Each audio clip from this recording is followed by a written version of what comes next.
Good morning, good afternoon, and good evening. And for those joining us from Australia, good middle of the night. Welcome to another webinar. This one, however, is quite special to me, very close to my heart. I'm very delighted to be hosting it today. It's a webinar in honor of two post-Keynesians, two Canadian post-Keynesians, and two economists that have meant a very good big deal for me and my co-author Hassan Bougrin, as well as I know many young economists and not so young economists. It is a celebration of their work, their friendship, and their collaboration over the last 40 years. So we will hear from some of you. There'll be two presentations today, one by Robert Gutman and one by Ricardo Fiore. And their work is part of two books that Hassan Bougrin and I edited, two Festschriften in honor of Marc and Mario. This is one book, the first book. The second book I have not received yet, but I'm sure it will be arriving soon.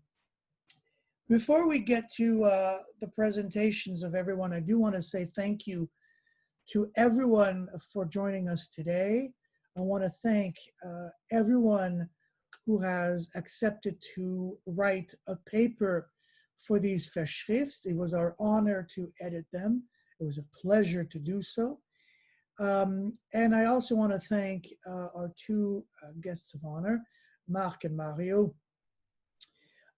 for agreeing to have these Festschriften done in their honor, and of course agreeing to be part of this webinar today. So thank you very much. And before I go to our first presentation, I do want to say a few words about the books and about our relationships, how we met. Hassan and I met Marc and Mario so many years ago. So to do so, I prepared a little PowerPoint presentation. So let me begin here by sharing this my PowerPoint presentation, and I just wanted to say just a few things about how I met Marc and Mario. It was in the fall of 1986 at the University of Ottawa. I was an undergraduate student. And I was really sort of desperate because there was nothing that fit my schedule. And there was only one class that I could take. It was this very obscure class called Introduction to Post-Keynesian Economics. And it was a fourth year class seminar. And it was by Marc Lavoie. And that seminar, by the way, was a basis for his 1992 book. And so I took it as early as 1986, and at the time I was a student of political science. I was only minoring in economics because I thought economics was rather not very interesting. And then in second year I had a course with a really fantastic professor called Anna Koutzianis in econometrics, and that convinced me to go to economics. And then I thought economics was boring. I never quite understood neoclassical economics. I never quite accepted it, but I didn't have the tools to criticize it. I didn't have the tools to question it. And then when I did take Marc's class by sheer,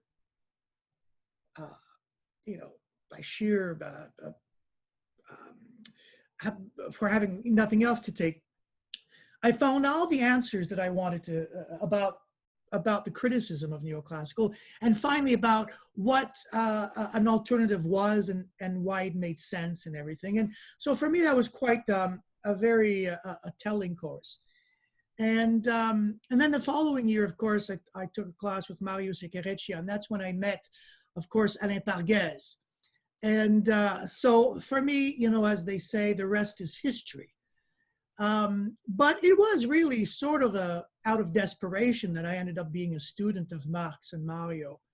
And that really, and my own experience in that sense really sort of feeds my teaching today, because I'm thinking that many students might have that same sort of angst about neoclassical economics and looking for answers.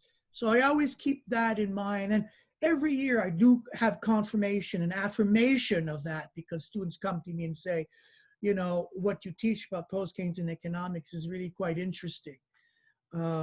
So that's my own story.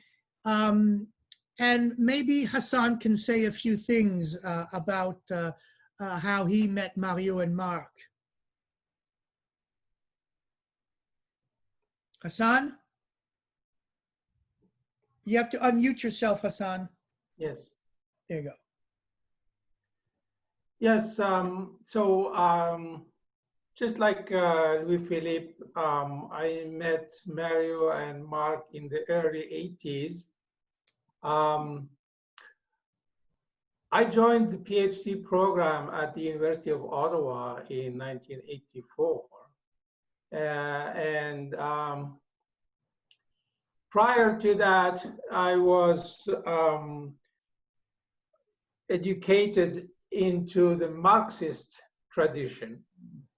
So for me, it was already clear with whom I would associate in the department. So I was hanging around with Michel Chossudovsky, and obviously I participated in all the seminars that were organized by either Marc or Mario, and obviously at that time I met with Alain Pargues, Anwar Sheikh, and it was a nice group. And obviously I found in the post-Keynesian school of thinking something that relates a lot to what I was doing prior to that. So we became close colleagues. Well, I was the student, but they were the professors, of course, but we became friends. And later on, when I finished my coursework, Mario became my thesis supervisor. And I'm really happy that I did my thesis with Mario. It was very helpful, and it was done very quickly. Actually, Mario would recall that we finished it in about, well, less than 12 months. So that was a thrill for me. And yeah, so like Louis-Philippe said, the rest is history. So ever since, we kept working together, meeting each other, either visiting, for me, visiting Ottawa, or either Marc or Mario coming up north to Laurentian University in Sudbury. And so that's what I have to say. So I'll let Louis-Philippe continue, so we save a bit on time. Thank you, Hassan. So we both had different experiences, but a similar journey since then.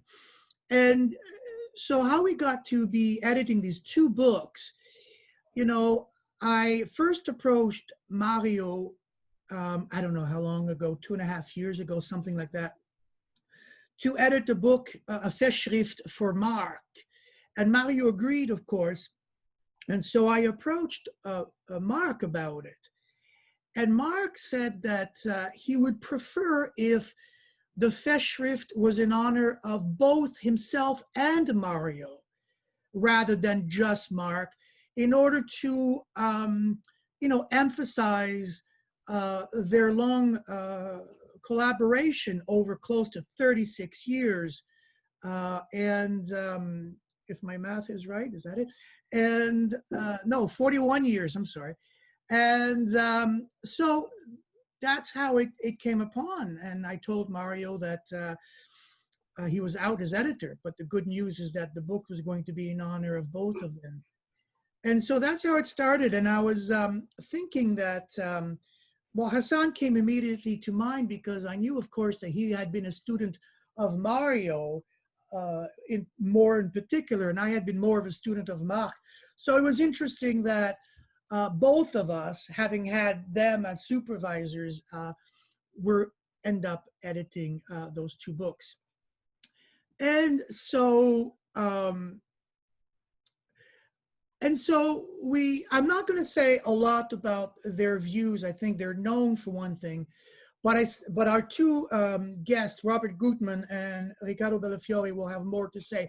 But I did want to stress a few things that Marc and Mario have stood for almost 40 years, is the idea that there is a big tent of post-Keynesian economics. This has been a debate between them and John King and Paul Davidson and others about who exactly is a post-Keynesian. And they've always stood very strongly in defining post-Keynesian very widely, including Schraffians and Kiletkians. And this is something that perhaps earlier in my career, I did not exactly take to heart, given I had clashes with quite a few people.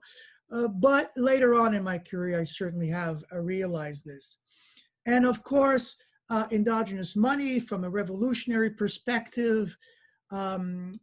This is, as you all know, and something now that is becoming sort of revived in many ways, the idea of the relationship between monetary policy and income distribution. And there are more ideas, which our guest speakers will touch upon. But I did want to bring up this book. So we ended up doing two books, each with, is it 17 chapters? And so 34 chapters in total. And I'm just sifting through, 17 chapters each. And being a micromanager, I sort of did the cover of the books to sort of reflect some of the words or concepts that were associated with them. And then on this one, crises and, economic stuff like this, but there's the word Robinson. And the Robinson here refers, of course, to Joan Robinson, but also to a research center that they created at the University of Ottawa, the name of which I don't remember, but I'll try to remember it, or they can specify what it is. But that's a research center. And then, of course, this is the cover of the book, not the cover, the contents of the book, and it's really a who's who of people, and many are here now today. Alain Parguez sends his regrets. He could not be on, mainly because he doesn't know how to operate a computer. And then, this chapter 1 is a chapter that Hassan and I wrote, and it's common to both books. And we talk about the main ideas of Marc and Mario. And the second book, this one features more on economic growth and stabilization policies. And again, 17 chapters. And I do want to point out one chapter in particular is chapter 4 by Julio Lopez Galendo, a colleague of ours that has passed away within the last year. And I'm not sure if this is the last piece that he wrote, but I did want to acknowledge his absence and, of course, his involvement in this book. Now, the features of the book, as I said, 34 chapters, but there's also a full list, or as much of up-to-date as it can be possible, because Marc kept writing me and saying, oh, here's a new article and here's a new article. But it does contain a full bibliography of articles written by both Marc and Mario separately, individually, and also together. This is something that I'm very happy that we were able to put together in the book. So for all those looking for their full bibliography, you can find them in either of these books. And finally, I did want to bring this up because it's not really part of the Festschrift, but it is a celebration in a way as well. It's a book of selected essays on post-Keynesian monetary theory by Marc, This is something I approached Marc about 3-4 years ago, and he said no. And then I approached him again about a year and a half ago, and he probably accepted, knowing that I was going to ask him again another year later. But probably just to get me off his back, he accepted. And then we came up with about 20 articles to put on this in this book, going back to 1984, this paper in the Journal of Economic Issues, up to a very recent paper. And on the cover, we put 4 photographs, of course, of Nicholas Kaldor, photographs of monetary economists that have influenced Marc greatly. Nicholas Kaldor, and the picture comes from Kaldor's daughter that I contacted. Joan Robinson, of course, bottom left is our friend Basil, and on the right is Jacques Le Bourgeois, whose picture was given to us by the editor of Economica in France. We think it's the only picture of Le Bourgeois that's available. And the table of contents, there you go, 20 chapters. And,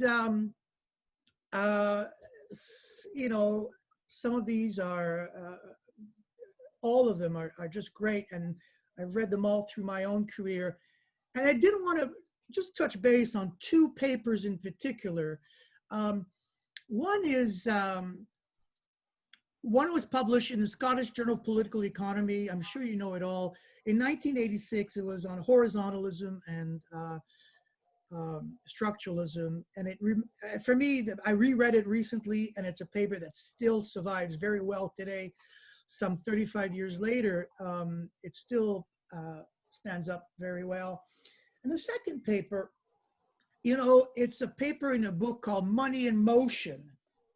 And for those who don't know the book, especially for the younger ones on here today, you should really check it out. It is available online in Library Genesis. But it's a 7 inches thick. It's got 30 chapters. And from just absolutely everybody, there's the cover of the book. And just so you know, it's a book that I had a hand in, because when I arrived at the New School in 1993, I went to Ed Nell. Ed is supposed to be on today, so maybe he can say a few words of the book. Ed pointed it. I asked Ed if I could write on work on something, and he pointed to a bunch of papers. And it took me a good year to go through all of those papers and do some editing and all, and finally came out. It's really a great book for those who don't know it.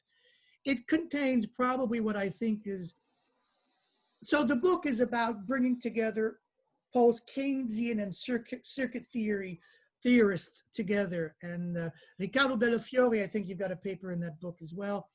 And it contains, no, you don't, I'm sorry. And it contains what I believe is probably one of the best introductions to any book, written by Ghislain de Laplace and Edward Nell. Man, I've read that introduction so many times, and I wish I could show you my version of the article, but it's probably ineligible by now with all the notes I've made. It's really a fantastic introduction, but it does contain 2 very important articles, one by Mario and one by Marc. And Mario, this paper on post-Keynesian fundism and monetary circulation, and he touches on a question which I think is very fundamental, is whether investment is also financed by bank credit. This is a big point of contention among circulationists, and I've written a couple of papers on profits dealing with this issue as well. But this is a paper that I reread it again recently, and it's a paper that I didn't realize how fundamental it had been in my thinking, but it's a great paper. And the paper by Lavoie, which is on monetary policy in an economy with endogenous credit money, and it's about the relationship between monetary policy and income distribution. And I think it was really a paper that greatly influenced me, and I read it again for the 20th time recently. And it contains this quote that I think is absolutely my go-to quote. It then becomes clear that monetary policy should not so much be designed to control the level of activity, but rather to find the level of interest rates that will be proper for the economy from a distribution point of view.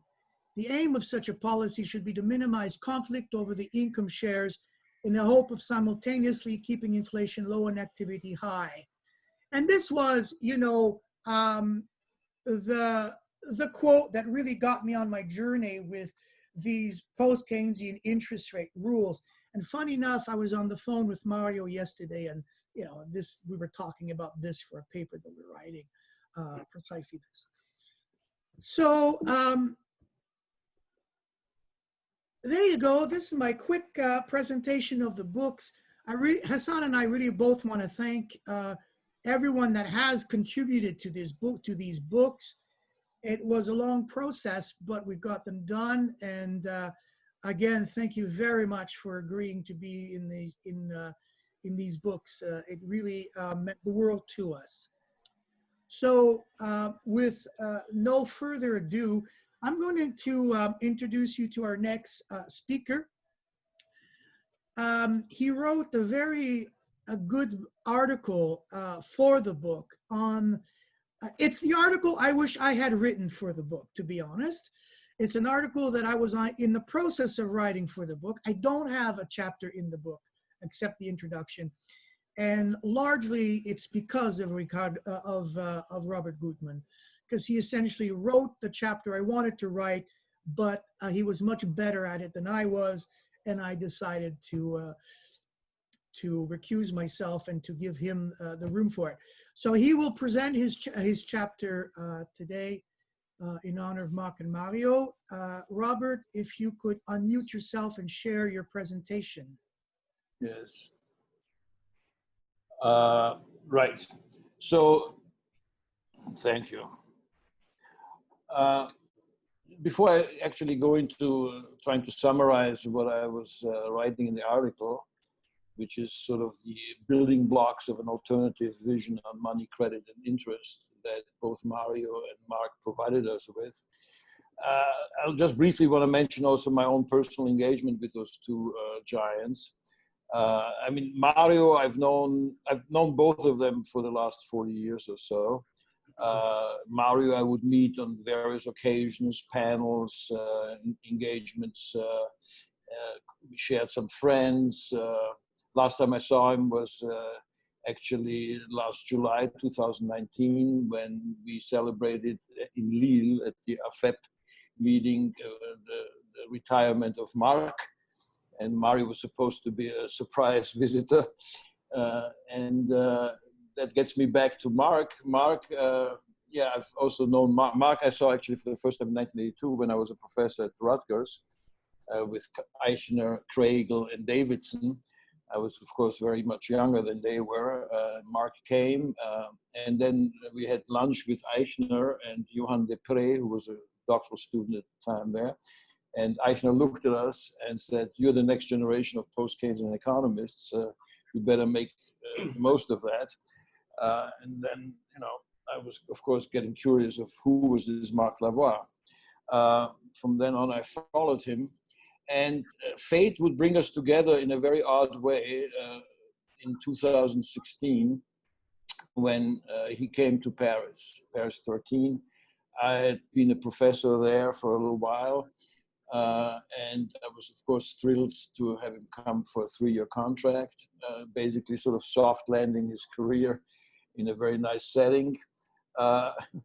And within a year, it became less nice in the sense that we were both working in a master's program called Economic Policies in the Age of Globalization, which was a kind of a global program funded by the European Union, involving several universities, but the mothership was at Paris 13. We would get sort of really, in many ways, the best students in the world to pick from, and they would, of course, all veer first towards him for future doctoral, grants. And that was a very cushy number. But the problem is that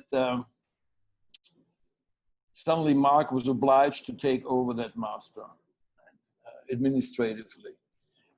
It's a very long story, but it involves nightmarish conditions for sure.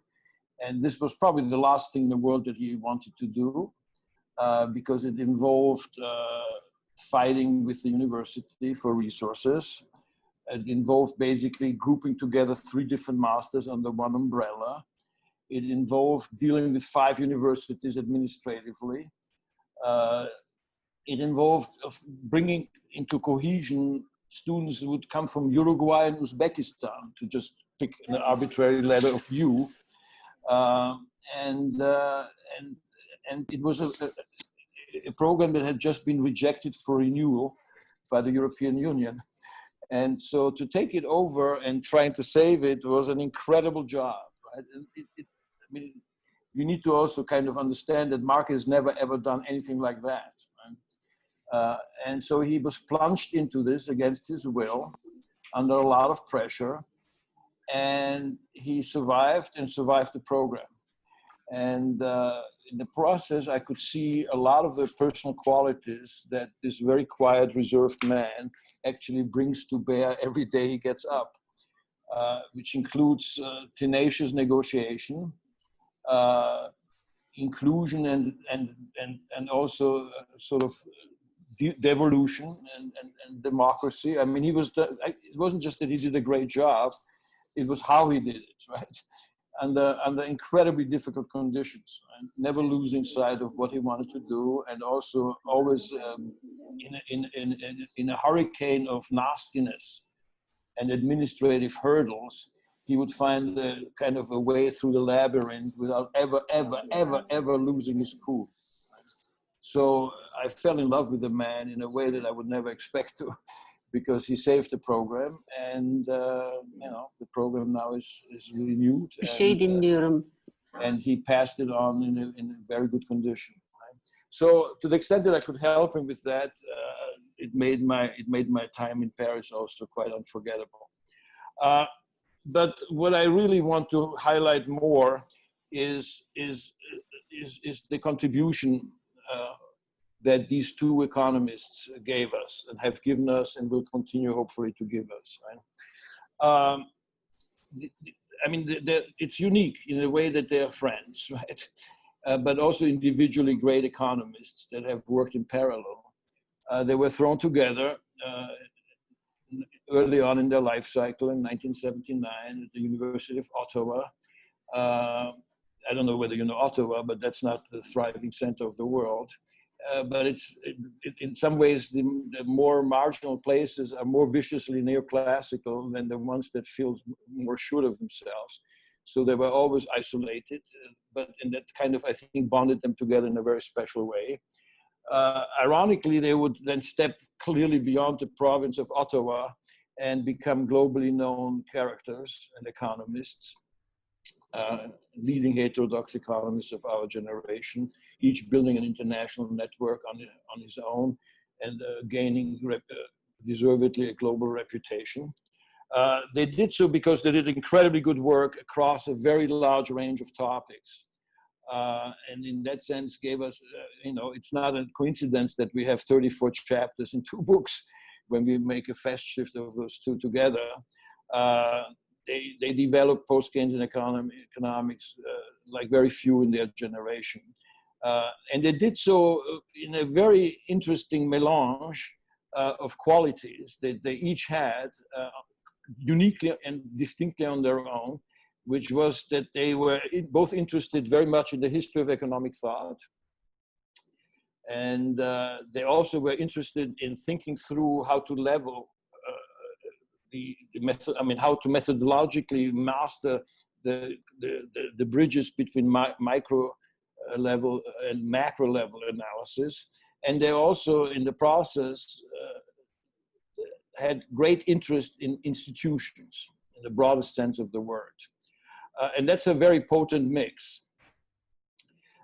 while they had their individual tracks and little obsessions and record and advancement and career, and they also worked together a lot.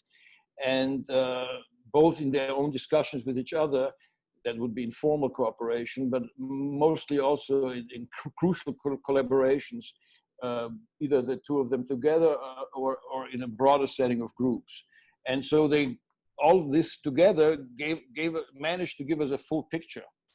And I'm going to just sort of try to highlight a little bit some of the elements of that full picture. I'm not sure I can move this. Silvio, can you move this? Great, thank you. So I think from my own learning point of view, because when I was thinking of writing this article, I was trying to understand how I learned from them, right? And at what point did I kind of get into their work and notice something that, I put away in my head for my own work. My own work is also mostly in monetary economics. And so what I realized at the onset of writing this chapter for the book, that they had given us a very complete alternative view of money and credit and interest. And they had done so by not only, dismantling the standard view piece by piece, but then giving us alternative blocks of concepts and notions to give us a kind of the full picture.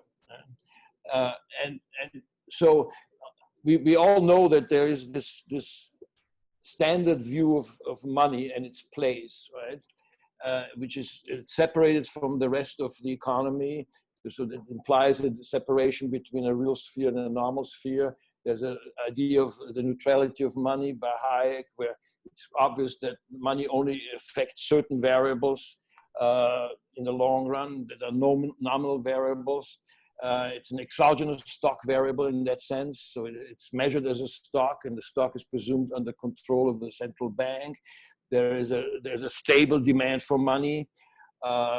So when we try to insert money into the economy, it is done through a quantitative theory of money, various versions of the equation of exchange, in which the money demand is considered stable, and which gives us a stable velocity, and then a link between the money supply and GDP and nominal GDP, from which follow monetary policy rules that are basically an automatic pilot. Right? And all of this vision of money in standard theory is designed to basically underpin the idea of equilibrium as a non-monetary phenomenon. Right? So exchange is analyzed as barter. We have productionists in terms of physical production functions, and we have balanced growth paths. And so money is basically sort of sidelined, and it's logically beautiful as a construct, but it has nothing to do with capitalist economies. Right? It doesn't really give us any sense of how capitalist economies really work. And it then is not a coincidence at all that the great non-standard economists that we admire, Marx, Keynes, to some degree Schumpeter, all were monetary economists starting their analysis with money and giving us an alternative view of money.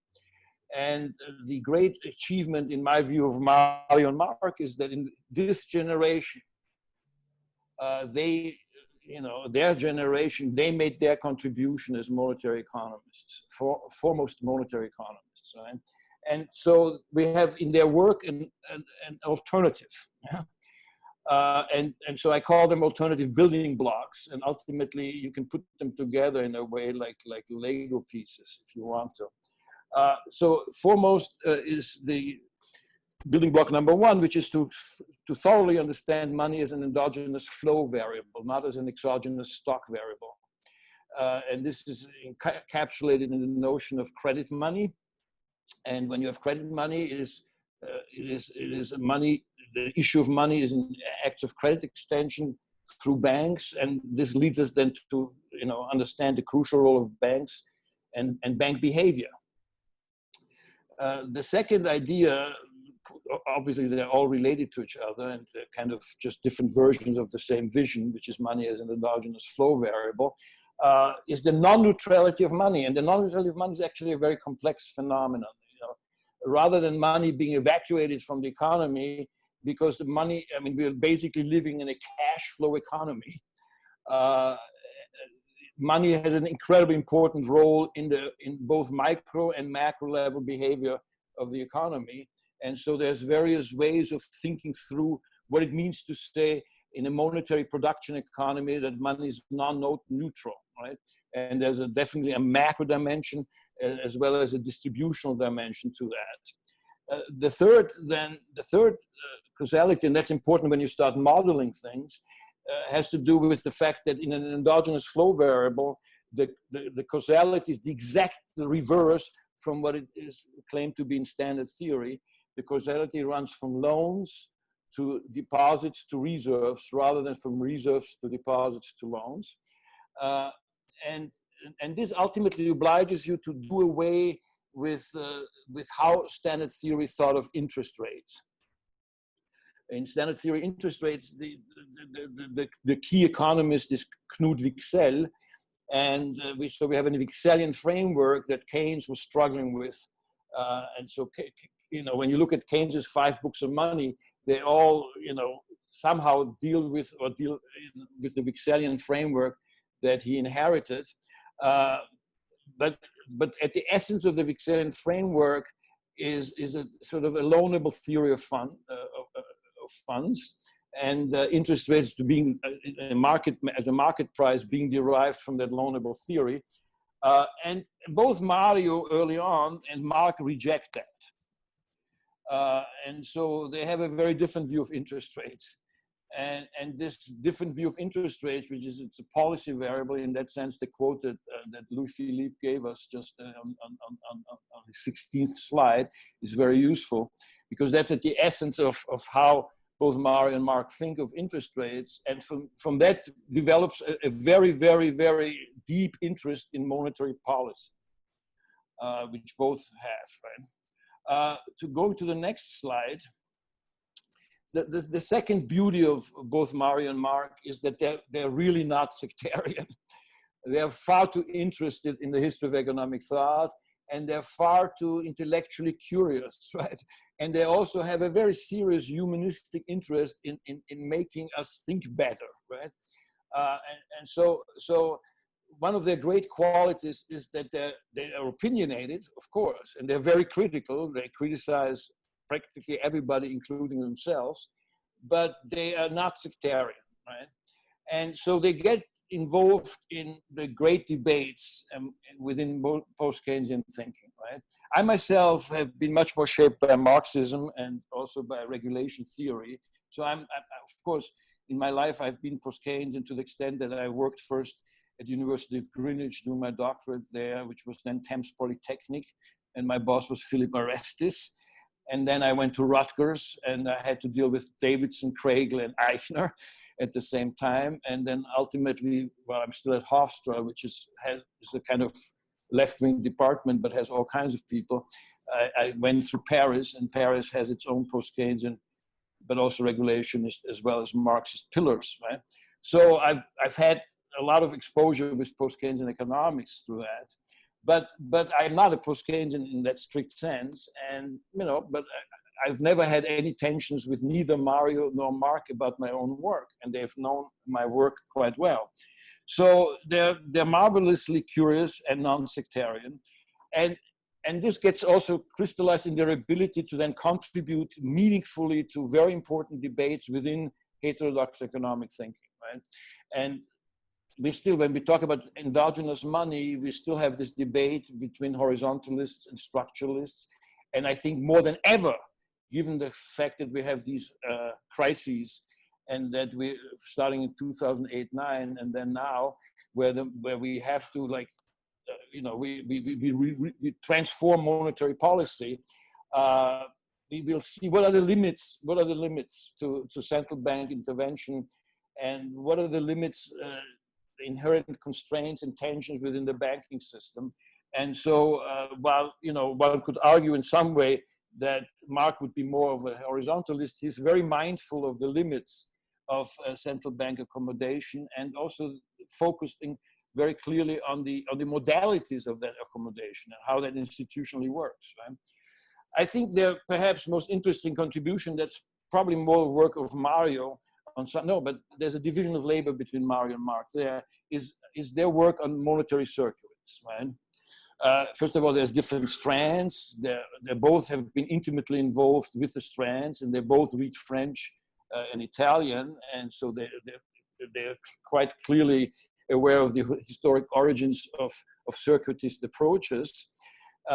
Then they have also, I mean, I know more about Marc doing that work on modern money theory, and there you see the best qualities of their non-sectarianism, because they have quite a certain ambivalence throughout to the various contributions in circuitist debates. And ultimately, I think that, you know, one of the great achievements of Marc, you know, of course, in his collaboration with Win Godley, was to bring this together on a macro level in his stock flow consistent models. I will get back to that a bit later in my next slide. Right? One of the most interesting aspects to me is also how, particularly I know Marc's work better there, Marc's critique of Minsky. Right? Because Minsky is a kind of a god, and you know, made an incredibly crucial contribution in the financial instability hypothesis that we kind of all accept as given, right? We know, and we are all kind of interested in financial crises because they are a crucial element in the dynamic of crisis and cycles. But you know, Marc was quite bold, I would say, in his critiques of Minsky, and I know I will go back to those contributions to figure out myself how better to think through the dynamic of financial crisis. And this has a lot to do with the idea of interest rates and how Marc conceives of interest rates, and especially in the run up to the destabilization, right? Because Minsky is more interested in getting us to the point of financial crisis than actually thinking through what happens as the financial crisis explodes. And so I think that just in terms of understanding better financial crisis, there's Marc set open a certain vision that we could further explore and seeing how financial crises unfold. Right?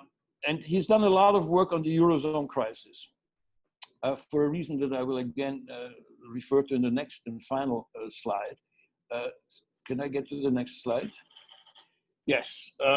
So of course, you know, you can only do homage to those two great thinkers by realizing how much actually they have contributed in uniquely original contributions, and they go far beyond the confines of money, credit, and interest.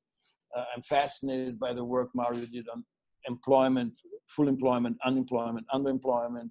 I'm aware of the you know, Kaleckin framework of linking growth to distribution, and the whole debate between, you know, within post-Keynesian theory about profit-led versus wage-led growth that Marc was pushing and articulating successfully. But what strikes me as really very, very meaningful for my own thinking, right, are the three following areas of original contributions by either Marc or Mario. It's the whole question of how we go from micro to meso, which is sort of in the middle, and sectoral, to macro, and then to meta, right? The levels of analysis and the methodology of the levels of analysis, right? And it, you know, in standard theory, this is done very easily. You just take a representative agent, this Homo economicus, which is a human being that doesn't exist, all-knowing, ruthlessly self-interested, and always optimizing, and then we just aggregate that, right? So we aggregate, optimizing individuals into respective demand-supply curves for partial equilibrium. Then we just add up other markets into general equilibrium, and then we go leap internationally to just looking at the world economy as the sum of all the parts, all the national economies, right? That's not how capitalism works. And so the question then is, how do you go about, the methodology of thinking through different levels of analysis. Right? And this is why the circuitists are so important, because they allow this in a more meaningful way, even to the point of modeling it accurately, right? So there's a sectoral aggregation, and what I especially appreciate about Marc's contribution is that he was able to do this by always going back to, you know, balance sheets and income statements, and then looking at them in a more and more aggregated level, all the way up to his stock flow consistent modeling. Right? One of the fascinating and dialectical parts of moving from micro to macro is that, and this already Keynes was brilliantly pointing out to, is that what's good on the level of the individual is disastrous on the level of macro, or what's intended on the level of the individual becomes the opposite on the level of the economy as a whole. There are these fallacies of composition, right? And Marc has been ruthless about pointing them out, right? So we have in Marc's work, we have not only, of course, paradox of thrift as with Keynes, but we have paradox of debt, and we have a paradox of liquidity, and we have a paradox of risk, and we have a paradox of stability, right? And so each one of them is worth thinking about deeply, right? So when you do deleverage, for example, you know, in the kind of balance sheet recession of Richard Koo, you end up with more debt, because the leveraging creates such conditions of kind of deflationary pressure and the repressed economic activity that we end up taking on more debt to survive. Liquidity enhancing innovations end up eroding liquidity, and so forth, right? So you can't just aggregate from micro to meta to macro. You have to have some kind of sense that the dynamic of capitalism within itself as a system has its contradictions and has its dialectical kind of driving forces that turn the motivations of individuals on the micro level on their heads. And that's why institutions are so important, because they kind of set up to manage this, like forward money contracts. That's an institution, whether it's insurance or futures contracts. They allow us to manage these contradictions that are embedded in the fallacy of composition, in the paradoxes. And then finally, this is incomplete, and I hope that those two guys have more time and more verve to go more into the international economy, right? Obviously, we're having a major set of crises on an international level, and so we need to go. And they've given us glimpses of that. We need to go beyond on a meta level, on the international level. We need to go beyond just looking at the world economy from the point of view of an open-ended, an open economy macro view, right? Which looks at the world economy just always from the point of view of an individual national economy, right? We need to kind of think of the world economy sui generis as being more than the sum of its parts. And we see beginnings, or more than beginnings, but actually a push in that direction in the work of both Mario and Marc. Both have worked on supranational monetary arrangements, like the euro and the euro crisis. And so I hope that they have a kind of an agenda to push that particular point further, because we really need it very urgently right now. Thank you. Thank you very much, Robert.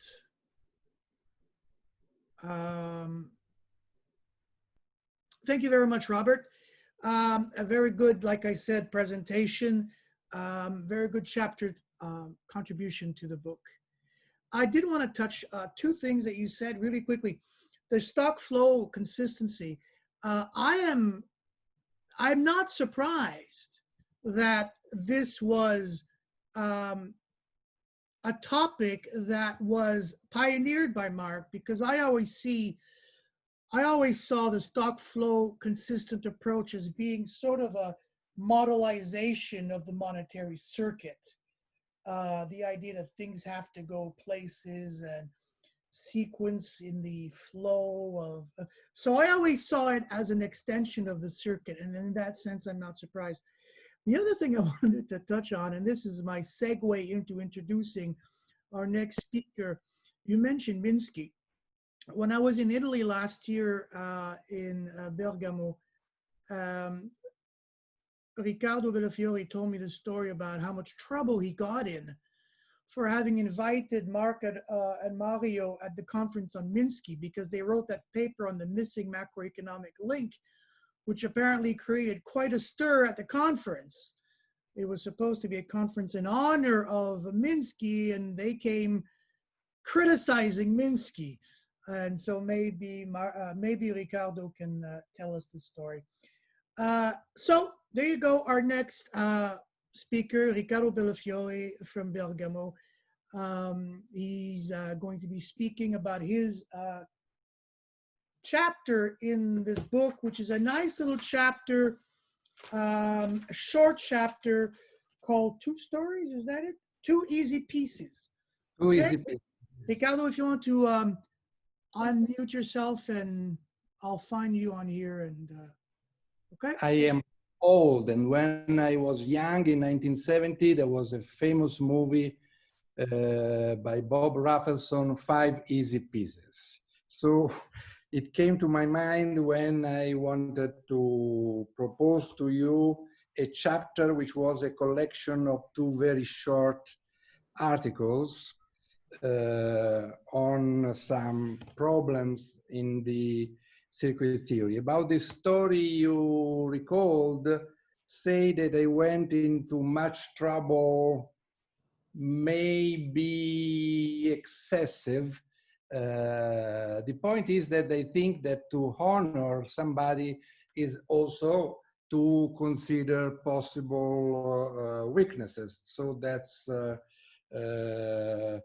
that was in my view of honor. But the second point is that at the time, maybe less now, to criticize the Minsky idea that from the tendency towards financial instability at the macro level, there arises a macro financial instability. To put this in question seemed very, very problematic.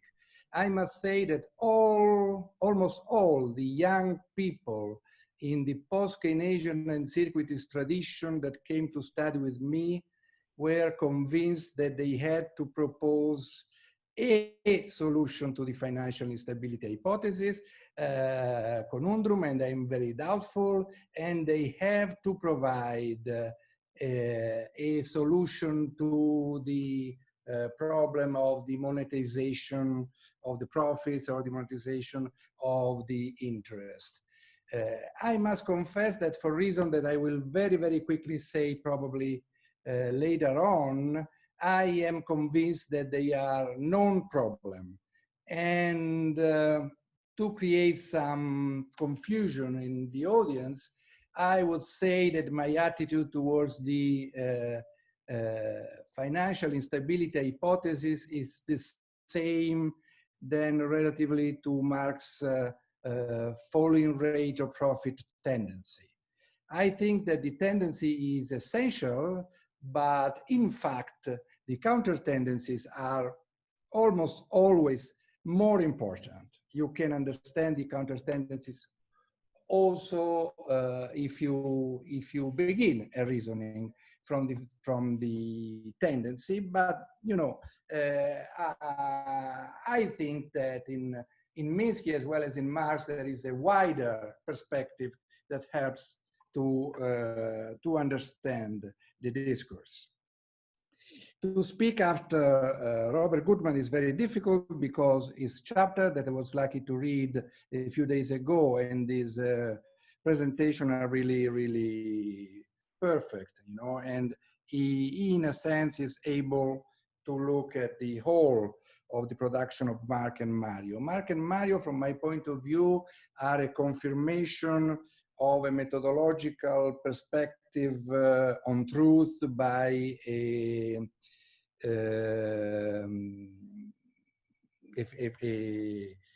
literary critic, actually, a Russian literary critic, who is Mikhail Bakhtin. He said that truth is not something reached individually, but dialogically. And that's true in all what you said, what Robert said about the relationship between Marc and Mario, they being non-sectarian, they providing alternative building blocks. But I want to exploit a bit this idea of a dialogue in a different way, because I will focus on my early interactions with Marc first, and then Mario. I think that when we do intellectual work, we are really in a dialogue of different voices. Very often they may be voices of the past, and we get some bit of the dialogues in which they were. And they were in a given context, and we are in a different context. And to understand their dialogues, you have to understand the way they interacted with others. It is like listening to a phone call, and you have only one side of the phone call. I think it is important to have this perspective in mind, that we are in dialogue among us and in dialogue towards the past, trying to respect also the past, because it is possible that if we don't do this, we may lose something important. And in fact, all the story of circuities, for example, is predicated on the fact that we rediscovered in a different way dialogues of the past.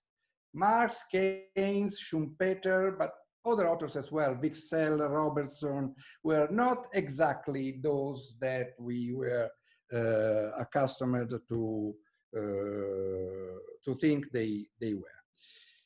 When I met Marc, I think I met Marc in 1985 in Louvain-la-Neuve, if I remember well. Probably he have known Graziani the year before in Trieste. The year before, I was part with a group of Graziani of a conference in Nice, which was published in French. It was edited by Richard Arena and Kregel too, together with Graziani.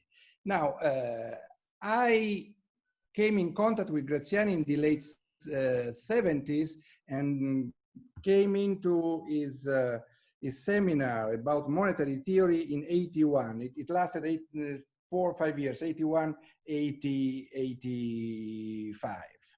But Graziani was going towards the circuit theory of money in 77. I think that the period 77-84, when Marc met him, is very important, because in that period you realize some of the dialogues Graziani was in and I was in. I came into the Graziani's group from a Marxian formation. When the circuit was more or less established as an hypothesis, we were looking, and Graziani was looking for contacts elsewhere. So he probably was already in contact with Pargues. He came in contact with Bernard Schmidt, Arena in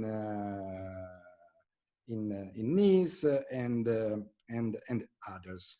When I met Marc in 85, I realized that he was very much into the circuit theory, and he could provide something that we didn't have in Italian.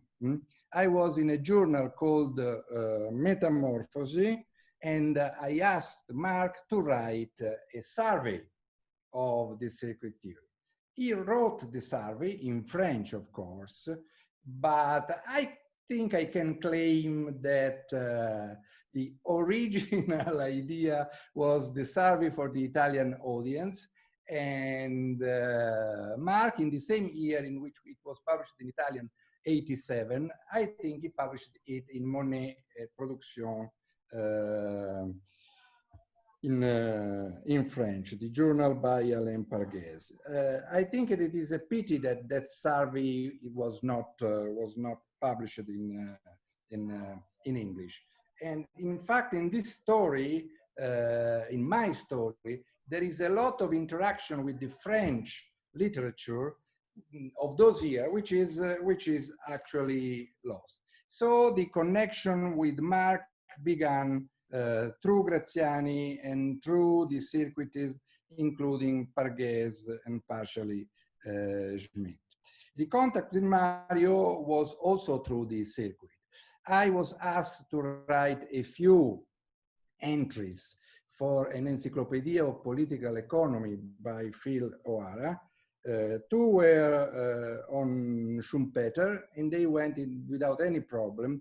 The problem was mine when they were published, because I don't know why there is this attitude of the editors in English, sometimes to change the phrases of the authors. The phrase which was changed was one according to which Schumpeter was a progressive. I wrote almost the opposite, that Schumpeter was very, very conservative. But on the content, the economic content, there were no problems. There were problems with the issue on the entry on value, but then it was not published, so the problem disappeared.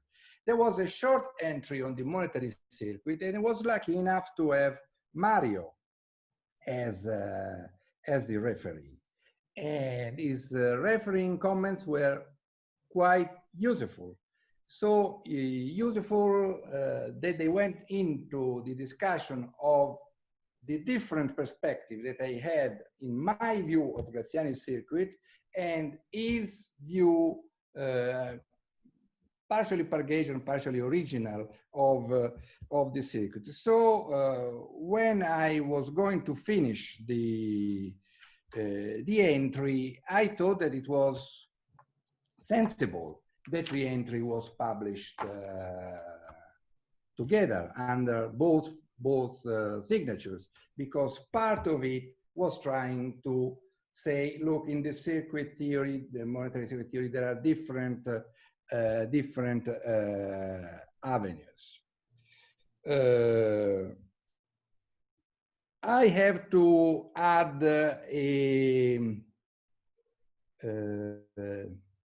a small footnote. Even though I said that they are non-sectarian and that when you honor somebody, you should also don't deny the criticism, my small footnote is, please, when I die, don't ask Mario to do a presentation, because he did one in Paris in January 2015. We were very, very, very few, the speakers, and a couple of others. And it was an incredibly good presentation. What turned out was, however, that Graziani's theory of the monetary circuit was tainted by too many Austrians, non-Keynesians, and non-Kaleskian influences. Since they are actually points in which I agree with Graziani, this is a bit a problem for me. And this gave me the idea of my chapter. The idea was also given by the fact that one of the editors of this festschrift, Louis-Philippe Rochon, is interested in these two important issues: the monetary payment of interest by firms to banks, the monetary realization of profits by firms. Now, especially the Graziani's version, is criticized because it is said that these two monetary payments are not, and monetary realizations are not grounded. I think that this is due to the fact that the position by Graziani is not understood in his method and in his dialogue. Let me start with an advice. Still today, the survey of Marc Lavoie on the circuit of many decades ago is good to read. But if I should say what is the best intro to the Graziani's circuit view, I would say it is a chapter that Lavoie wrote, I don't remember the year, a few years ago, for the Festschrift for Godley, in which he did exactly what Louis-Philippe said before. Yeah, that is, he put together the circuit of Graziani and the stock flow consistent view. Since it is very good, however, I dare to say that there are two things that I would object. They are in fact related, so I reduce them to one. Lavoie used this term, which is also in Money in Motion, and the book Money in Motion, in the subtitle of the book Money in Motion, for the Graziani's perspective as a circulationist perspective. The circuit view is put together with the views by Delaplace, Benetti, Cartellier, but we may add other, as a circulationist view. Now, it is true that, of course, in the Graziani's circuit view, the circulation of money in the capitalist process is at the center of the attention. But in fact, Graziani's is very different, in my view, on this point, from this point of view, from Benetti and Cartellier. He is also different from Alietin, who, however, is not strictly a circulationist. I would say that the perspective of Graziani is a perspective on money and production, which is exactly the title of the journal by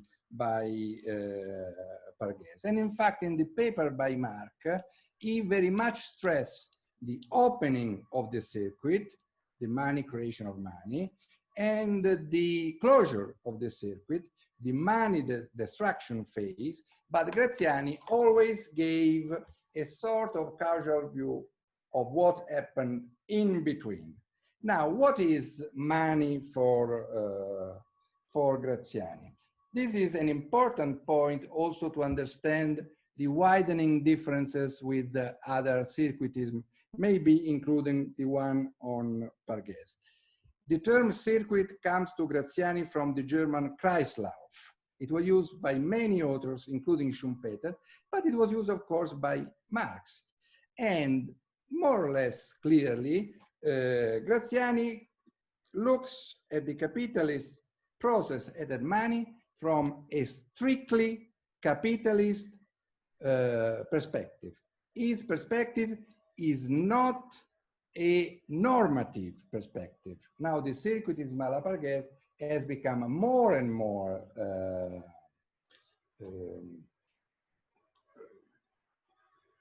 normative, and more wants to include from the beginning the state. The point of Graziani was, let us look at money as a command over resources, and first of all, over labor power, that is, over living labor power. So, a two-class perspective, relatively to Marx, Graziani added the division between financial capital providing finance and entrepreneurial capital. From here, he went on to analyze the class distribution, but also the determination of the level and composition of output. If you do this, the problem of effective demand, you have to analyze, not so much looking at Keynes' general theory, but reading the Keynes general theory through Keynes' treatise on money. You have to look at the composition of output, which is already there, treated in Wicksell, in Schumpeter, in the Keynes treatise on money, and in all the tradition afterwards, and so on. Well, now let us go to the two problems of the monetary payment of interest by firms to bank and the monetary realization of profits by firms. I think that Graziani is quite clear about the two problems. First, the problem of the monetary realization of interest has nothing to do with the fact that workers save or do not save. The problem is there even if all the wage paid to the workers is spent on the consumption. What Graziani says and insists in saying this in all his writings, Circuit's writings, is that actually the payment of interest by firms to banks is nothing but a payment in kind. There is the production of a surplus, there is the determination of an interest rate, which may be seen up to a point as an arbitrary determination, and like in Marx, but also like in Schumpeter, this just defines the division of that. Then there is the problem, which may be seen as a problem in realism, so to speak, but it may be seen also it is a real problem of the payment of interest in this way, that of course banks charge an interest in money and want this interest in money back. How Graziani reconciles his view that the payment is in kind with the clear point that banks want more back that they gave as finance to production. Graziani actually had a first phase in my interpretation. This first phase was imagining, following an idea that is in other authors, including part of the accumulation of capital of John Robinson, that actually banks just create money for their own workers or to buy some goods from the firm sector. And so either workers or firm, thanks to this money created by banks, give money to the firm sector, which can then pay the interest to banks. Graziani realized pretty soon that this was contradictory in his own thinking, because this meant that there is a subject, which is not the state, that can have a sort of seigniorage. I hope my pronunciation is right, but I'm not sure. That is, banks makes profits creating their own money. So he went elsewhere. Where he went in providing what he clearly defined as a technical trick. And if you go in the various writings, including his book of 2003, you see that Graziani has a trick according to which in 2 or 3 rounds the interest is paid in money. In my first of the 2 easy pieces, I suggest to go and look to the other solution by John Robinson in the book, The Accumulation of Capital. It is, in my view, again, a trick, but it is much simpler. And when I can, I prefer simpler to more complicated stuff. In in the accumulation of capital, John Robinson say that actually interest have been already paid, because actually interest payments are represented by discounts from what is the finance of the banks to the firms. So in this way, banks earn their interest in advance as receipts, as gross proceeds. This does not break the rule of a monetary economy that no agent except the state can have a power of seigniorage, and the profits of the bank will be the income of the bank from the interest payments less the expenses of the banks. They don't run their business printing money for themselves. I think this represents quite well the line is compatible, let us say, with the line of Graziani. The clear point is that for Graziani, the problem of the monetary payment of interest is just a technical problem, and that in fact, as I said, interest is paid in kind, or as if in kind. And then we go to the problem of the monetary realization of profits. I also think that this is a false problem. Here again, actually, Graziani is crystal clear in arguing that the capitalist surplus is not realized in money, but in kind. But here we have to understand two things, one from the methodological point of view, and the other from the terminological point of view. From the methodological point of view, I think that many people is thinking that in the alternative theories, the method must be realist versus the non-realism of the mainstream. I don't think that the heterodoxy or all heterodox or all heretical arguments must be framed in terms of realism.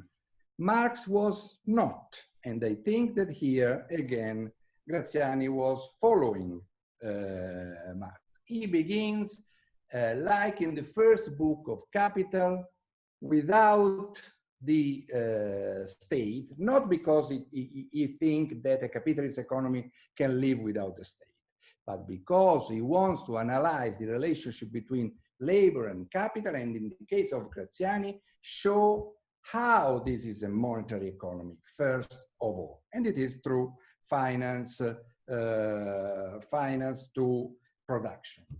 Marx, in Capital, shows many times in the first book that there are points in which this state should be there. It is in the argument of money in the first 3 chapters. It is in the argument on labor power. The labor power requires actually a state intervention. I think that we should add a political intervention on the side of demand. But the point is not realism. What is the terminological point? The terminological point has exactly to do with Marx, and we can understand it if we look at the writings of Marx with, of Graziani on Marx. Graziani insists that on one side we have the production of abstract wealth. Abstract wealth is the capitalist wealth. It is what is obtained by the capitalist. But the form of this abstract wealth may be in commodities, maybe in some monetary magnitude, and so on. This is not relevant. Each of these, Marx says, and Graziani insists, are transient forms. if we look from the two-class point of view, capitalist class on one side, in which there are the two fractions, and workers on the other, the profits are there as commodities, as if in kind. And what about money? Here there is the point about terminology. In the article, the Marxist theory of money, which of course was in Italian originally, Graziani stresses that we have to distinguish with Marx Geld from Münze. Geld is exactly the representation of abstract wealth and how it should be translated. In Italian, it is translated in denaro. In French, it is translated in argent. Graziani says, but in Marx there is Münze. Münze is moneta in Italian and monnaie in French. There, one should invent a translation in English.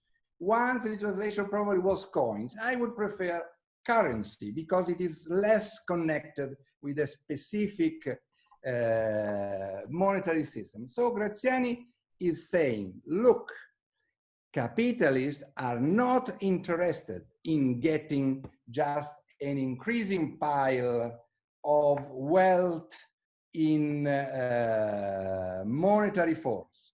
This was said by Cyrus Labini. This has been said by Ray in an article. The point of Graziani is that there are two circuits. One, it is one beginning with banks, currency, commodity, currency. The other one is the one leading to abstract wealth. So, in fact, I am at the end of my argument. I have a part, but I don't want to go on because I'm sure I am too late, in which I try to show that Graziani already in 76, 77 articulated his interpretation of Kalecki in a way that makes Kalecki price and distribution theory the other side of the labor theory of value. My point is very simple. For Graziani, the exchanges within the capitalist class, the firm sector, may be dealt with credit, but bilateral credit, which is not money in its own view. This permits, and Graziani does that, to have a second round of financing of investment. And he is clear about that. If you want realism, yes, let us allow banks to give money to firms. This money is spent among them. And as Rosa Luxemburg said, this is my comment, this is a family business. So Graziani says, there is no risk of losing anything. It's an almost instantaneous round. But Graziani, contrary to Pargues and Lavoie in 2000, insists that from the logical point of view, you need to start in a higher level of abstraction. Now, is this relevant? I think this could be relevant if we would go in other points of discussion. And the real point of discussion would be, is the monetary theory of the circuit, like Graziani thought, the way to interpret only the capitalist mode of production, or, and this is of course, is what I think Graziani should say, let us put it in this way, or as many and many other circuits, the monetary circuit is encompassing different institutional realities, so that we may imagine a good monetary circuit in which we have with some institutional and economic policy adjustment, in which just we have a good full employment economy. Thank you, Ricardo, for your presentation. So thank you to both actually for your presentations. I now want to call on a few people. I can't call on everyone. There's quite a few great people I'd like to call on, but I can't call on everybody really because of time. But I'd like to invite a few people to maybe say a few words about Marc and Mario, how they met, or etc. And I'd like to call first of all Sheila Dow to unmute herself and maybe share a few thoughts. Good morning, Sheila. Morning. Hi, everybody. Especially hi to Marc and Mario. Thanks for giving me the chance to just say a few words about them. I would just like to echo what's been said about the importance of your theoretical contributions, and particularly about your methodological approach. I mean, it was very nicely put by Robert Gutman, the combination on the one hand of being non-sectarian with, on the other hand, being very willing to be critical of things that you disagree with. I find it very strange that mainstream economists think that pluralists can say anything they like and there's nothing to discuss. I mean, it's quite the opposite. I mean, pluralists are really obliged to debate and to debate very strongly in favour of their arguments in order to persuade. And I also appreciate very much the breadth of your methodological approach, including history of thought and methodology, and extending through theory to political engagement, which is a really important aspect. If I might just say a few words about how I first met Mario and Marc. I was in U of T for a year, and Marc invited me to come to Ottawa to give a seminar. And I wasn't accustomed to presenting to a group which was exclusively heterodox and particularly post-Keynesian. And I found this a very liberating experience. And I really appreciated not only that experience, but that through that experience, I was introduced to the Eastern Economic Association, Rutgers, Trieste, a whole way of getting into a range of networks. I mean, it's hard for people probably now coming into the economics discipline to appreciate how difficult it was to network back in the 70s and 80s. I mean, that was a sort of very fortunate development for myself, but it was very easy to feel isolated. There was no internet, you know, you couldn't Google to find out who was where and who was doing what. So for me, that was, I really appreciate that, that meeting with Mario and Marc and everybody else at Ottawa and what that led to. So I'd just like to wish you both well and pass on Alistair's good wishes as well. Thank you. Thank you, Sheila. How about Robert Diamond, another Canadian economist? If you're on, Robert. I'm on. Okay, good. I'm here.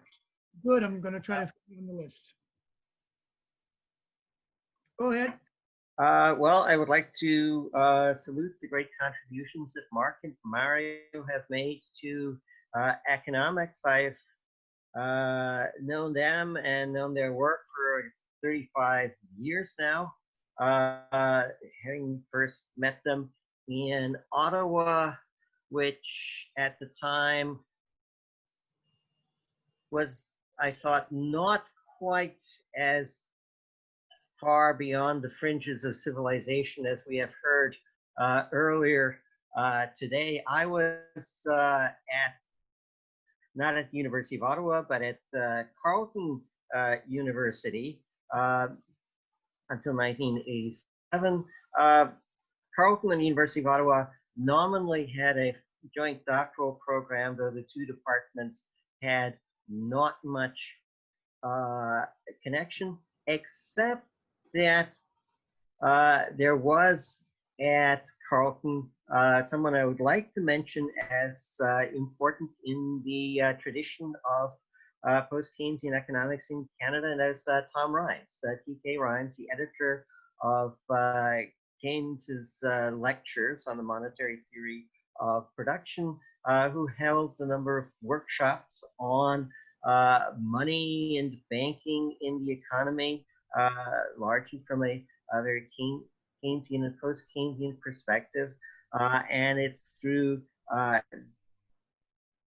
Tom Rines and those meetings that I first got to know Marc and Mario, even though there's an earlier shared connection, an earlier post-Keynesian tradition at McGill.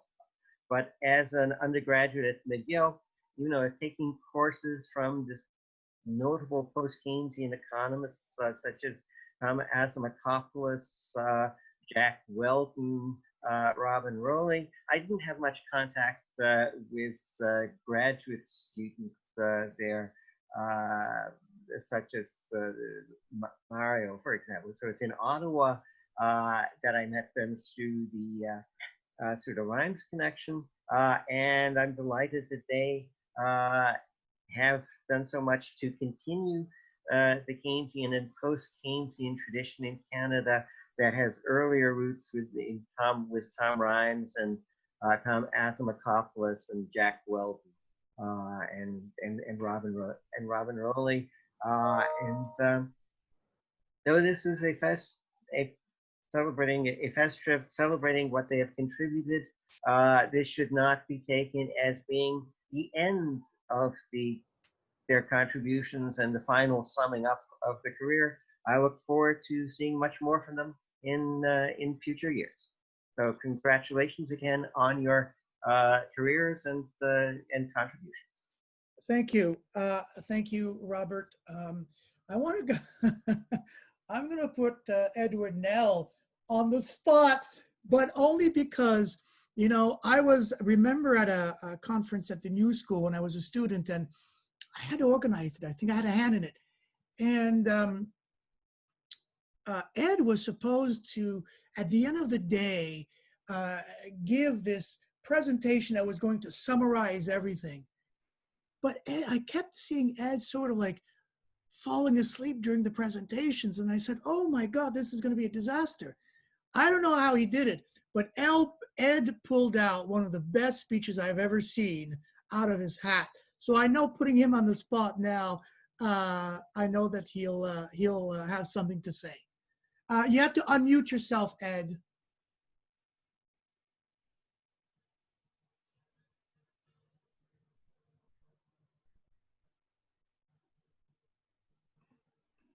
There you go.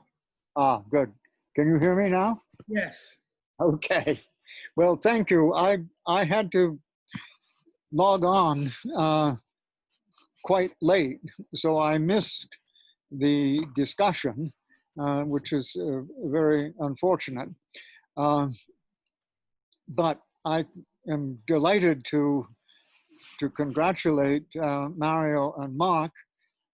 That's wonderful, and I think it's a great thing that you're doing to have this kind of discussion of their work. And I think my connection to them goes back quite a long way, and I'm not exactly sure when it began. Were you not invited to the University of Ottawa to give a talk back in the mid-'80s? Oh, yeah. But I just wondered if I had met Marc in Italy, but I can't remember. So, but yes, and I had a very good time. I think we had a very late dinner one night. that went on quite long. But I was delighted again to meet with a group that was congenial. That is to say, intellectually congenial. That was pretty rare. We had it at the New School, of course, but when you went to visit someplace, the chances are that you would have a few people who were intellectually compatible, and the rest would be one variety or another of mainstream. Fortunately, things are beginning to develop, and Marc and Mario have contributed considerably to this. So again, I think their contributions are great, and the chance to develop ideas and exchange them now is much greater, and the birth of new journals is really exciting. We had a small effort to produce political economy at the New School.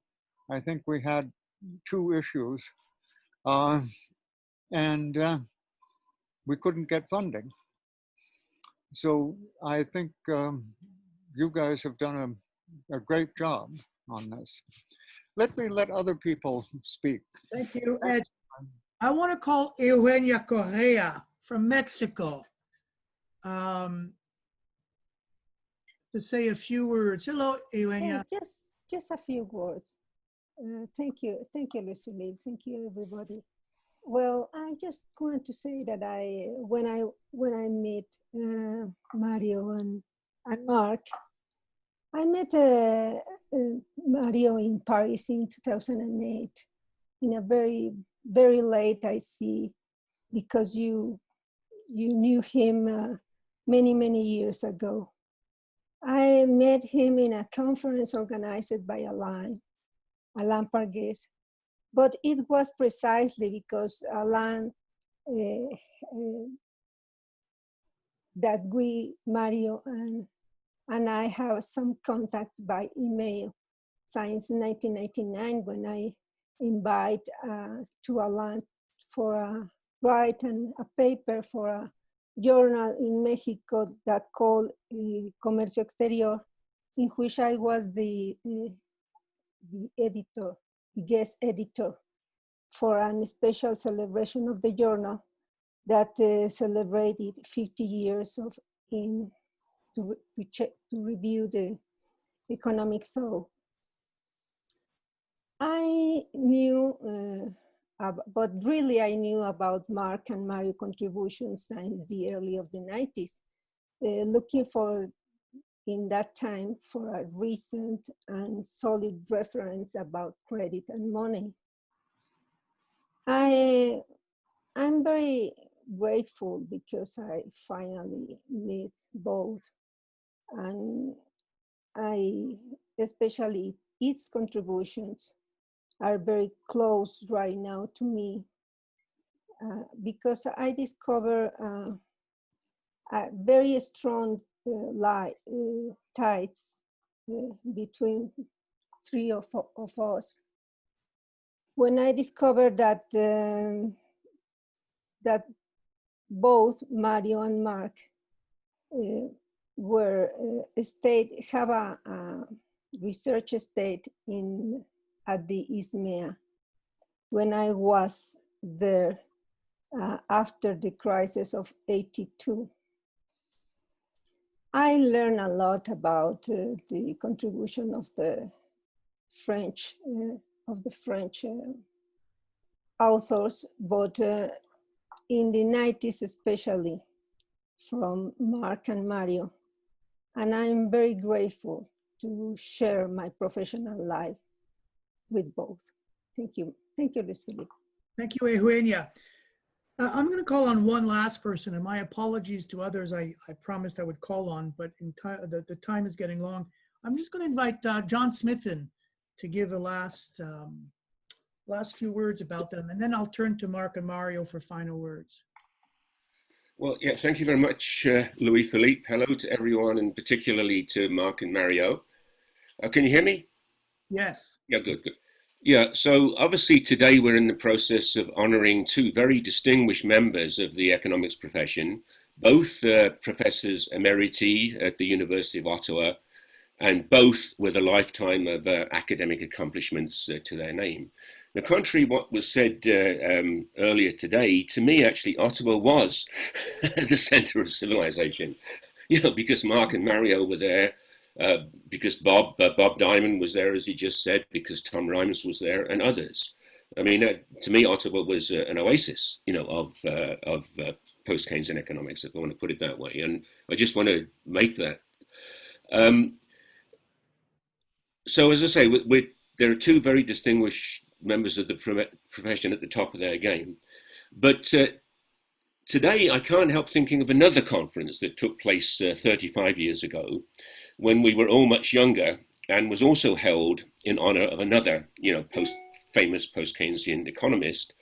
And this was the conference on Keynes and public policy after 50 years, which was held at Glendon College in Toronto, another center of civilization, as you know, Louis-Philippe, in September 1986, and organized by my colleagues Omar Hamouda, who's here today, hi Omar, Bernie Wolf, and myself. So Marc and Mario both attended, and a joint paper by them, which was entitled Money, Interest and Rentiers, The Twilight of Rentier Capitalism in Keynes' General Theory, was published in the conference volume. And by the way, somehow it seems inevitable that it should have been a joint paper, Marc Lavoie and Mario Seccareccia. That just seems inevitable to me. The occasion was not only the 50th anniversary of the publication of the General Theory, but also the 75th birthday of Professor Laurie Tarshis. Laurie, of course, was a student of Keynes at Cambridge in the 1930s, and later chair of the Department of Economics at Stanford University, at the University of Toronto at Scarborough, and finally at Glendon College. He was enormously well respected, was Laurie, and well liked, you know, throughout the economics profession. And so that conference was a virtual who's who, I would say, of post-Keynesian economists, historians of economic thought, and policy makers of the day. For example, both of Laurie's surviving fellow North American Cambridge students, Bob Bryce and Walter Salant, were present, as was a former governor of the Bank of Canada, Louis Razminski. So the point is that this was something of a landmark event in the post-Keynesian economics of the time.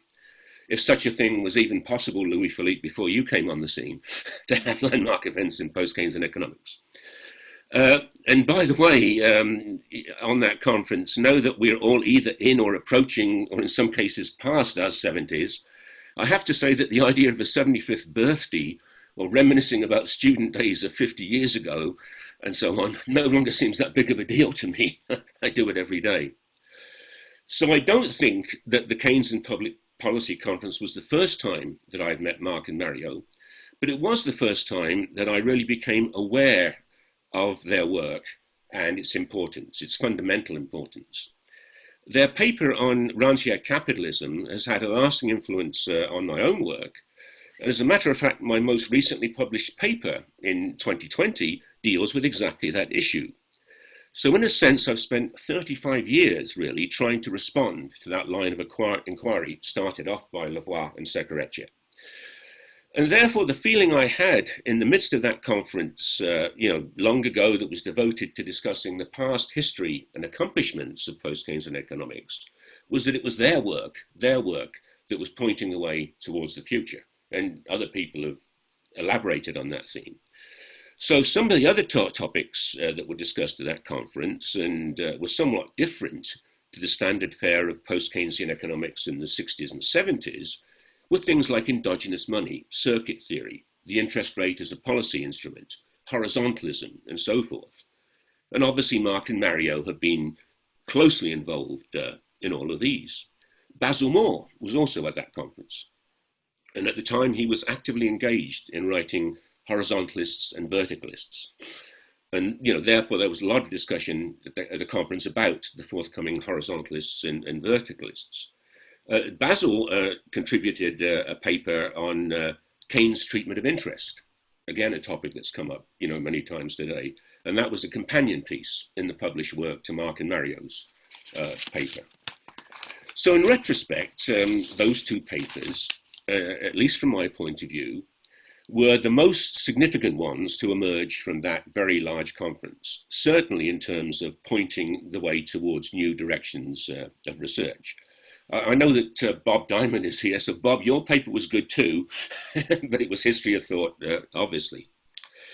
Okay, so we've come full circle. We're no longer young, and making our way. We're celebrating the later accomplishments of Marc, Lavoie and Mario Seccareccia in their own time. I've also got much to thank them for in more recent years, but today I particularly wanted, to mention that I mentioned their contribution to that conference of so many years ago. Thanks again, Marc and Mario, and all the very best for the future. It doesn't end here; it goes on. Thank you, John. No, it certainly doesn't end here.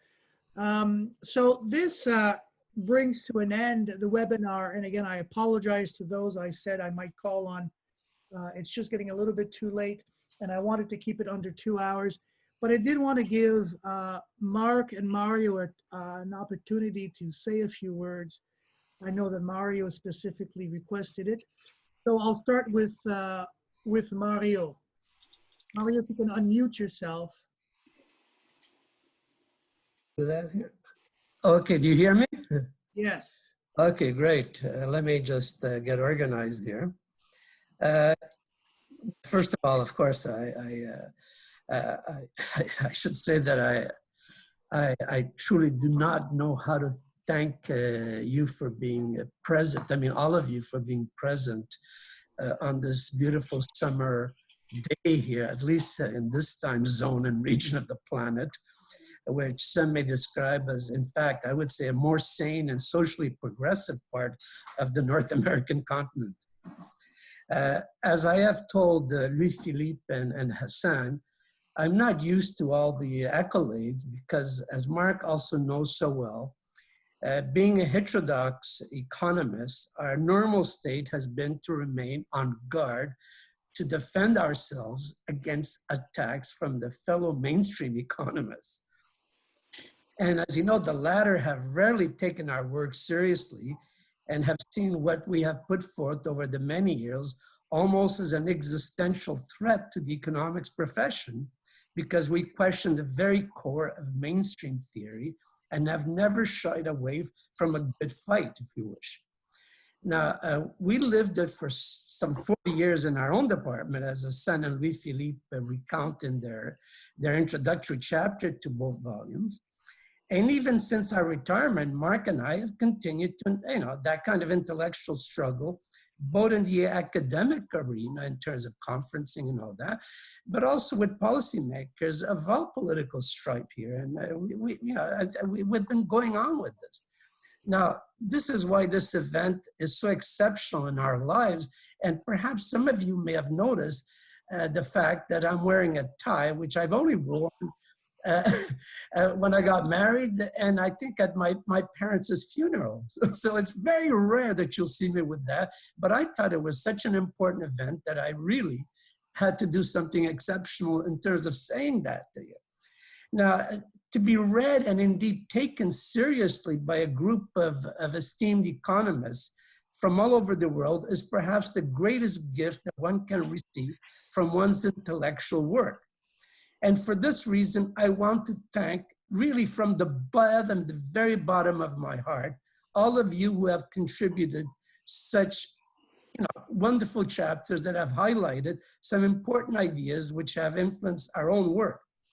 However, I surely want to offer my very special thanks to, of course, Louis-Philippe and Hassan, first of all, for their enormous effort in bringing this project to fruition. Without them, we would not be here today. My only regret, as I think already was alluded to by Louis-Philippe, is that there are a couple of the contributors who would not be, who could not be here with us, but who are surely with us in spirit. Now, the first is Julio Lopez, who passed away in early May, and whose contribution with Gerardo and Manuel stands out for me in volume 2. And the other is Alain Palguez, whose contribution in volume 1 with Slim was so important to me as well. I know how difficult it is for Alain because as a modern day Luddite, he has refused even to have a computer in his home.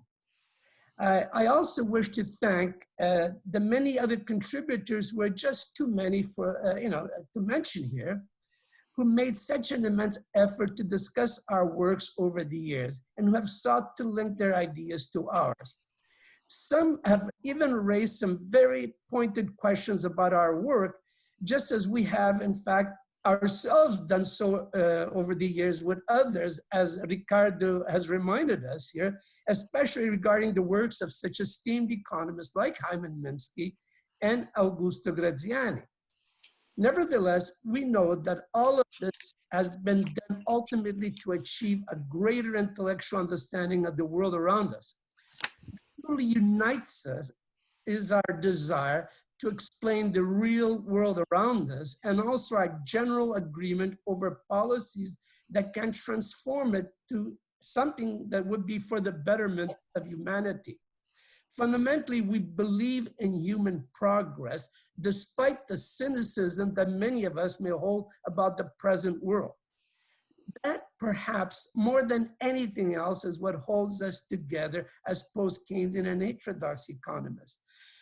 Once again, thank you so much to the organizers, to all the contributors to the volume, to the 2 volumes, and to all of you who have taken the time to be present, which includes so many former students, colleagues, and friends that go back generations. And now, especially noteworthy, in addition to obviously a big thank you to the speakers themselves, have taken the time, starting with Robert, really a great paper you wrote, and we're so, I don't know how to thank you for that, as well as Ricardo for his thoughts, which are extremely important to me. And also all the others like, Robert Diamond, Eugenia Correa, and, John Smith, and so on. But also, of course, I'd like to say a few, I'd like to mention that in addition to these many colleagues with whom I've had worked with, there's also 2 which connect with the journal that I've been editing over the years, which is Ursula and Wesley. Also, one must not forget those with whom I have carried out and continued to do research outside of my good friend and close colleague, Marc Lavoie. And as I was saying earlier, these include especially Eugenia Correa, who, because of our common friendship with a former professor of mine, Carrie Polanyi-Levitt, has led to such a widening of our common research interests over the last decade. However, there are just so many others, indeed just too many to mention here because the list is so long. But thank you from the bottom of my heart for this wonderful occasion to see each other and to enjoy and maintain that friendship, which I hope will go on for a very long time. Thank you very much. Merci, Mario. Thank you very much. Marc Lavoie will have the final word. All right, can you hear me? Yes. Yeah, okay, well, first, I agree with everything that Mario said, so thank you to everybody. Perhaps also, especially to all the attendees. As I browsed through the different pictures on the screen, I recognized a lot of colleagues that I had not seen for a long time, coming from everywhere, Dominican Republic, Brazil, etc. And also some former students that I had not heard about for a long time. So I was quite glad to see either your name or your picture on the screen. Of course, thank you very much, Louis-Philippe, for organizing this. And thanks for all the authors who may perhaps have sacrificed a paper that could have been published in a well-recognized journal, instead getting it into a book, a chapter in a book. And thank you to to especially the authors who did mention how they came to see us or meet us in the past, or who have spent quite a bit of time reading our stuff and commenting about it in those papers. So here I'm thinking, of course, of Robert Gutman and Ricardo Bello-Fiore, but also Joël Leclerc, who was a former master student of ours. About what Robert said, yeah, we spent 3 years together in Paris, and for 2 years it was an administrative hell. But I think Robert exaggerated a little bit on how successful I was. But anyway, the program, the program that existed, EPOG, keeps existing, in fact, in 2 forms. And so at least the thing is still running. And about Ricardo, well, yeah, there's still a lot of people who get puzzled by this interest paradox or profit paradox in the monetary circuit. So it is still an issue for some people. Somebody mentioned our political engagement. I think Mario has been more successful than I have been on this front. So perhaps that's just one regret I have. But then some people tell me, well, you can't do everything. But I was just reading about a Polish economist in honor of which the Poles have created a foundation, and this guy was doing everything. He was very active in institutions, in policy, and in the academia. I just want to finish telling a lesson, giving a lesson to for doctoral students or young professors. Here we have three people I have in mind who had a very rough time at the beginning of their career. I'm thinking about Hassan Bougrin, who is one of the co-editors. He almost never finished his PhD. I mean, he was very lucky that Mario really pushed him in the back and was so helpful, along with my colleague Maurice Saint-Germain, but especially Mario. And Hassan then became a highly productive researcher. And then there's Robert Diamond, who was denied tenure at Carleton University, and who is probably also one of the most productive scholar in Canada right now. And then there's another person who didn't get tenure at the University of Ottawa. His name is Maurice Altman.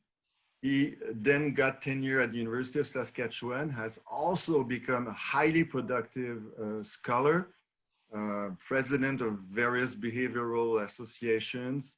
And I think he's now either in Australia or New Zealand, I don't know, but got a chair in those countries. So, I mean, the lesson I want to say, to give is don't get discouraged if things don't work out at the beginning. If you're a hard worker, then probably things will turn out right. And thank you again, Louis-Philippe. Merci beaucoup. Thank you very much. There you go, right on the dot. It's 1 o'clock, 2 hours. Thank you everyone for joining us. Thank you everyone for participating in the book. And of course, thank you to Marc and Mario, in my case, for close to 35 years of guidance and a couple of talk downs on a few occasions when I didn't behave. And I appreciated those talk downs. So thank you very much for having been my mentors. Thank you, Marc. Yeah. Thank you, Mario.